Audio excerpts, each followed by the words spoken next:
સુરતમાં શ્રાવણીય વરસાદના સરવડા ભારે ઝાપટા સ્વરૂપે વરસાદ વરસતાની સાથે જ વાતાવરણમાં ઠંડક છવાઈ હતી।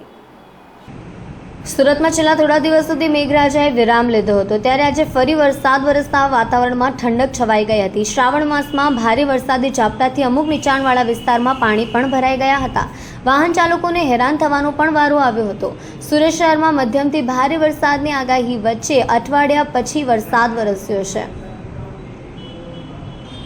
શહેરમાં બપોર પછી વાતાવરણમાં અચાનક પલટો આવ્યો હતો। કાળા ડિબાંગ વાદળો ઘેરાવા સાથે વરસાદ તૂટી પડ્યો હતો। શહેરમાં સૌથી વધુ વરસાદ ઉધનામાં 1.6 ઇંચ વરસાદ નોંધાયો હતો।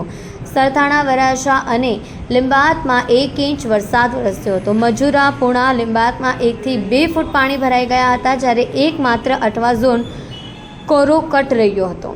આગામી 2 દિવસ સુધી સહિત દક્ષિણ ગુજરાતમાં મધ્યમથી ભારે વરસાદની આગાહી કરવામાં આવી છે। જિલ્લામાં પલસાણામાં 3.5 ઇંચ અને કામરેજમાં 1.5 ઇંચ વરસાદ નોંધાયો હતો। અન્ય તાલુકામાં સામાન્ય વરસાદ હતો।